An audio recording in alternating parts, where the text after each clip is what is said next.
السلام علیکم ورحمۃ اللہ وبرکاتہ۔ امید ہے کہ آپ لوگ خیر و عافیت سے ہوں گے۔ روزے کی حالت میں بیوی سے جماع کرنا ناجائز اور حرام ہے۔ اگر کوئی شخص رمضان المبارک کے اندر روزے کی حالت میں بیوی سے جماع کرتا ہے، بیوی کے ساتھ ملتا ہے، تو ایسی صورت میں اس کا روزہ ٹوٹ جائے گا اور اس پر قضا بھی لازم ہوگا اور کفارہ بھی لازم ہوگا۔ اگر بیوی راضی تھی تو پھر بیوی پر بھی کفارہ لازم ہوگا، دونوں پر کفارہ لازم ہوگا۔ اگر بیوی راضی نہیں تھی تو ایسی صورت میں صرف شوہر پر کفارہ لازم ہوگا، بیوی پر کفارہ لازم نہیں ہوگا۔ یہ اس صورت میں ہے کہ اسے روزہ یاد ہو۔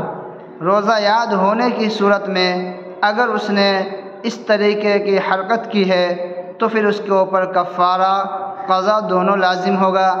اگر روزہ یاد نہیں تھا اور پھر بھولے سے اس طرح سے اگر کر لیا ہے تو اس سے روزہ نہیں ٹوٹے گا، اور کفارے کے اندر غلام کو آزاد کرنا ہے۔ اگر غلام آزاد کرنے کی صلاحیت نہیں ہے اور اس دور میں غلام مل بھی نہیں رہا ہے تو پھر مسلسل 60 روزے رکھنے ہیں۔ اگر بیچ میں ایک بھی دن ناغہ کر دیا، روزہ نہیں رکھا، چھوڑ دیا، تو پھر سے 60 دن اثر نو رکھنے پڑیں گے۔ اگر روزہ رکھنے کی صلاحیت نہیں ہے، طاقت نہیں ہے، تو پھر 60 مسکینوں کو 2 ٹائم کا کھانا پیٹ بھر کر کھلانا ہے، اس سے کفارہ ادا ہو جائے گا۔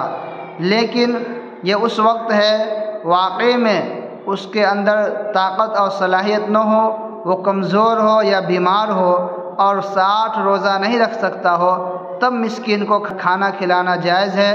وہ 60 روزہ رکھنے کی صلاحیت ہے، جوان ہے، ہٹھا کٹھا ہے، روزہ رکھ سکتا ہے، لیکن پھر بھی وہ چاہے کہ ہم روزہ نہ رکھیں اور 60 مسکینوں کو کھانا کھلا کر کفارہ ادا کر دیں، تو یہ بہتر نہیں ہے۔